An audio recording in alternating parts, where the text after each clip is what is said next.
At a time when LPG and crude supplies are deeply stressed because of conflict, the Bay of Bengal region remains a repository and a reservoir of natural gas. And at a time when developing countries are looking to find cleaner sources of energy, India itself is looking to make the transition towards a natural gas economy. I think this huge reservoir and deposits of natural gas become a very important opportunity for economic transition, but also for geopolitical competition. And there are the multitude of middle powers who are also looking to establish their equities in the Indian Ocean region. So this only points to the fact that you will have many more such flashpoints going forward. And whether it's India, the mainstay in the region, or the littoral countries in the region, they will have to really navigate these geopolitical binaries by calibrating their foreign policies very skillfully so that they don't get really caught into any of these geopolitical conflicts.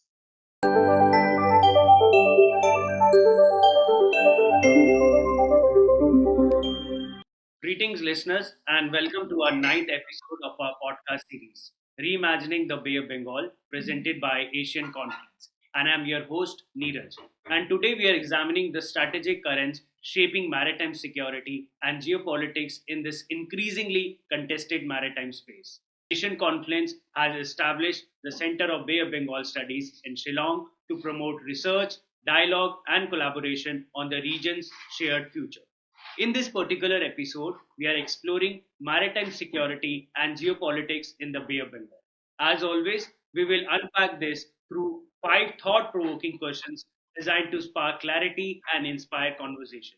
And we are joined today by Dr. Dattesh Parulekar, who is an assistant professor of international relations and strategic studies at the School of International and Area Studies, Goa University. He specializes in India's foreign policy and diplomacy, strategic maritime affairs in the Indo-Pacific, and Sino-Indian relations. He is a former Fulbright Fellow at the School of Advanced International Studies, Johns Hopkins University. Dr. Parulekar regularly serves as a visiting faculty at the India's premier defense institutions such as Naval War College Goa, Defense Services Staff College, Army War College, and College of War Studies. Dr. Parulekar, it's an honor to have you with us.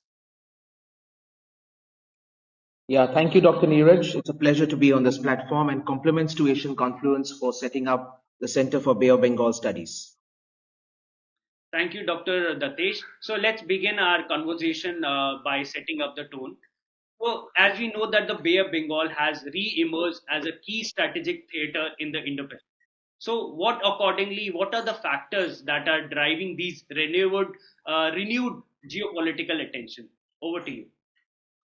Yeah, thank you. So let me begin by saying that for a long time, the Bay of Bengal region has found itself wedged between two very kinetic maritime theaters. One, of course, the South China Sea with its very high profile maritime disputes, and of course, West Asia, whose incendiary geopolitics is manifesting itself on a daily and weekly basis. But within this, situation where they find themselves almost wedged in, there is a huge amount of opportunity that beckons on the horizon for the Bay of Bengal to become a very important theater of both competition but also economic opportunity. So let me highlight some of those. Let's begin with the most important, which is energy security. At a time when LPG and crude supplies are deeply stressed because of conflict, the Bay of Bengal region remains a repository and a reservoir of natural gas. And at a time when developing countries are looking to find cleaner sources of energy, India itself is looking to make the transition towards a natural gas economy. I think this huge reservoir and deposits of natural gas become a very important opportunity for economic transition, but also for geopolitical competition. Another important element of sharp power is the access to critical minerals. And again, here the Bay of Bengal region remains richly endowed with a whole full spectrum of heavy mineral metals and key industrial metals, which again will evoke a lot of geopolitical competition and make this a very important focal point for major and middle powers. An important aspect also that needs to be focused on is as to what has been said by BIMSTEC over the years. In 2018, BIMSTEC effectively came out with its new coinage, which is called the maritime and mountain economies, thereby talking of understanding economic activity in this region as being a combination of what happens on land and what happens in the maritime space. And this connection between the land maritime continuum is an extremely important factor at a time when land based growth is hugely stressed and the blue economy frontier is being looked upon by countries as a very important element of their geo-economic strategic calculus. Maritime infrastructure is right now on the rise, and given the number of ports and the number of transshipment container hubs that are sought to be created by not just India but other littoral states in the Bay of Bengal, there is every reason to see this region becoming a very important commercial and economic hub for trade and investment interchange.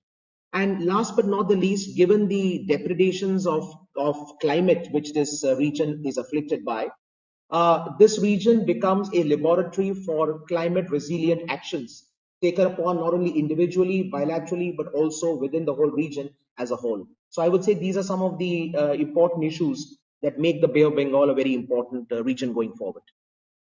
So that's a very clear overview of the shifting dynamics. Now, moving ahead to the recent development where United States has bombed an Iranian submarine off the off coast of Sri Lanka. So, could you explain the recent development in West Asia have a major implication for the Bay of Bengal and the wider Indian Ocean region? Yeah, so if you look at the global context now, there was a time when we looked at geographies in their silos. So each geography operating of its own strategic context. But we are now seeing that whether it's land-based geographies or maritime geographies, there is a very complex strategic interaction between maritime zones and maritime domains. And to that extent, in many ways, the Western Indian Ocean, brings together, of course, the Northern Arabian Sea and West Asian, maritime geopolitics into close interaction with what happens much across the Indian Ocean. Now, with regard to what has happened with the US, torpedoing of the Iranian warship and the submarine, clearly at one level it shows you that might is right, and the most powerful will do what they feel is necessary to be done. Americans, of course, have not signed on to UNCLOS, so they do arrogate to themselves the right to take a lot of operations which go against the grain of international, law. However, the fact remains that this has cast a very important issue into focus in this region, which is how will states effectively deal with issues when they are dragged into major geopolitical conflicts. Sri Lanka, of course, has been drawn into it and has shown some courage in terms of standing up to the Americans and saying that they will not allow Americans any chances to dock in Sri Lanka. But this is a trend that probably will be set into motion at a much larger level because we are seeing major powers' interest in the Bay of Bengal region and the Indian Ocean region. The United States is getting deeply involved. China's footprint continues to grow as we speak. The Indian Ocean remains, it may not be India's ocean per se, but it's definitely India's backyard to have prominence and salience. And there are the multitude of middle powers who are also looking to establish their equities in the Indian Ocean region. So this only points to the fact that you will have many more such flashpoints going forward. And whether it's India, the mainstay in the region, or the littoral countries in the region, they will have to really navigate these geopolitical binaries by calibrating their foreign policies very skillfully so that they don't get really caught into any of these geopolitical conflicts. So that's a very significant point, and geopolitical shocks can travel fast across oceans. So, I want to ask you, what are the major maritime security threats that has faced by the states in the Bay of Bengal? Yeah, so obviously, when we look at the Bay of Bengal region, the most important thing that comes to mind is non traditional security threats. And when you look at them, they're of two kinds as far as I see them. The first is the more conventional form, which is where non state actors see me as they are.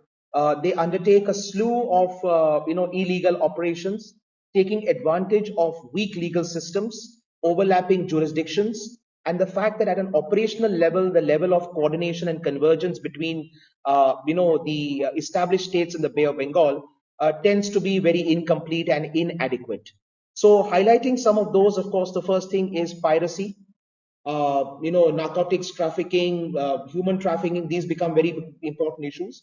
But let me also point out to an issue that sits at the intersection of non-traditional security threats as posed by non-state actors and non-traditional security threats as posed by a sovereign actor, and that is IUU fishing, When you look at illegal, unreported, and unauthorized fishing, much of it which happens in many maritime zones, and the Bay of Bengal is not spared, clearly there is a particular country that seems to be in the crosshairs of a lot of allegations that they are, ruthlessly prolific when it comes to IUU fishing, and that is, of course, China.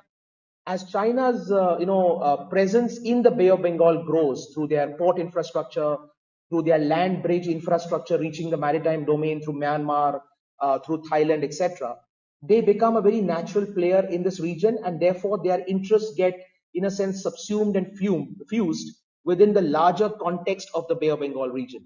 So I would say when it comes to IUU fishing, you have to look at it as basically sitting at the intersection of the normal non-state actors who do IUU fishing and a sovereign actor which leverages IUU fishing to be able to service its own goals.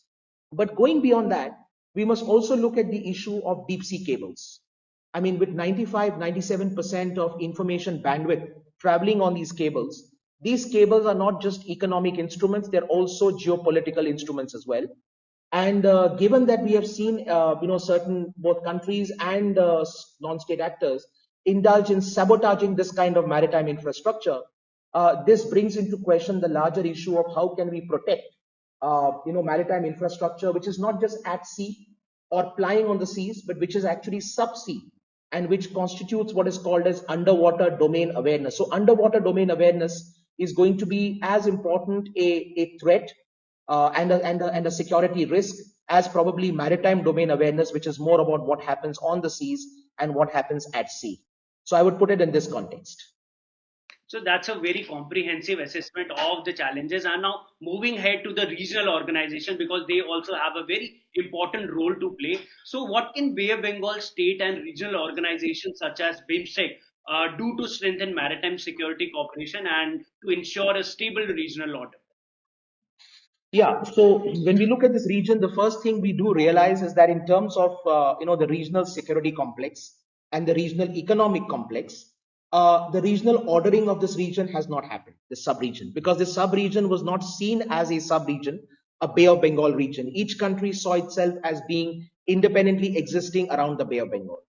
However, the fact that BIMSTEC was revived in 2016 with an off-ramp, informal summit on the sidelines of the BRICS summit in Goa, and then subsequently we have seen in the sequence of summits that have happened, BIMSTEC has acquired a certain critical mass in terms of helping the ordering of this region. So as I said, in 2018, they came out with a very innovative formulation where it talked about the maritime mountain economy and how those should be fused into creating the economic template for sustainable development in the Bay of Bengal region. Similarly, in 2022, we have also seen them set up the BIMSTEC Charter that effectively by 2024 has led to the establishment of BIMSTEC as a regional organization. Now, we must also understand that right now we are in a trend globally and regionally where countries prefer lack of formal institutions and prefer more of informal institutions. So what I call as institutionalism sans the institutionality. And this is where, BIMSTEC will have to be creative in ensuring that it does not make countries feel they are a prisoner to a political position. They should focus more on pragmatic cooperation.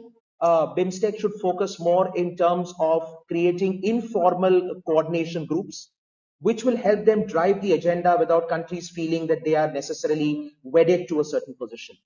I also believe that this region, while it's often looked at as a bounded region, it's also a region that manifests open-ended regionalism because at one level it leads into the southern Indian Ocean, and on the other hand it leads into ASEAN. Of course, two members from the ASEAN countries are part of BIMSTEC, and the same applies for the Colombo Security Conclave as well. I believe that BIMSTEC needs to have a very dynamic collaboration with these two institutions, namely, ASEAN and the Colombo Security Conclave, so that they can actually bring in players which are sitting at the littoral of the Bay of Bengal region and those who also connect with the Bay of Bengal region. This will allow economic integration to take on a larger canvas. It will also allow for bringing in other players into the Bay of Bengal to be able to pluralize the Bay of Bengal and to make it a stable place. So BIMSTEC needs to be the cornerstone of what happens in the Bay of Bengal region, but it does not have to be the singular instrument by which we drive economic integration, maritime infrastructure building, strategic connectivity, sustainable development, climate action, etc. We can bring in other players who sit on the margins of the Bay of Bengal region as well. So that those suggestions are very practical and timely. And now moving ahead to my last question, because intensifying great power rivalry also continues to shape in the Indo-Pacific. We have seen it. So how is intensifying great power competition in the Indo-Pacific shaping the strategic decisions of Bay of Bengal states? What is your take on it?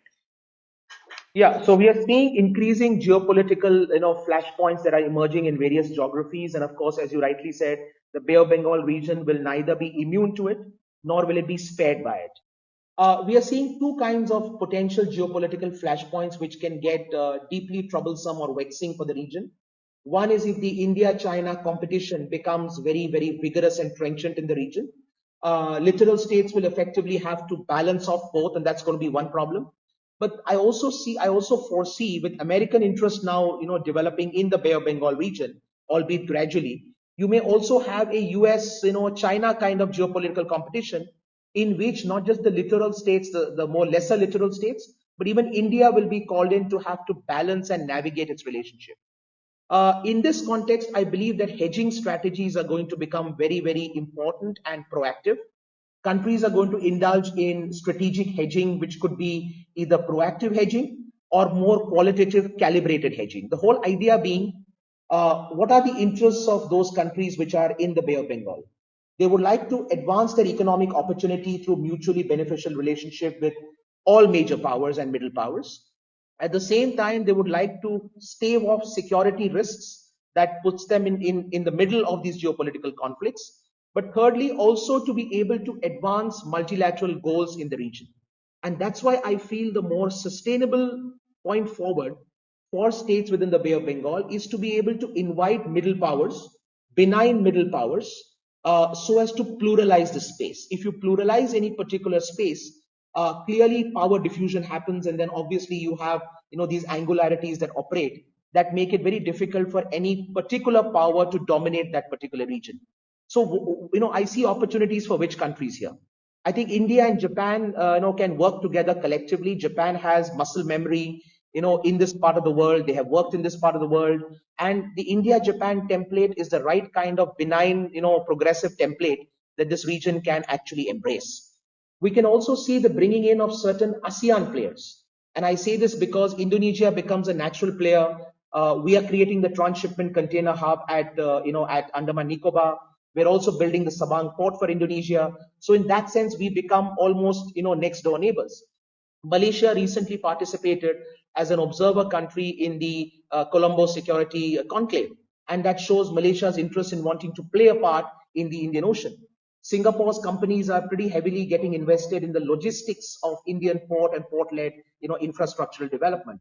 So I see these three countries in particular also being brought in to the picture so that states can develop more attractive models of, bilateral engagement.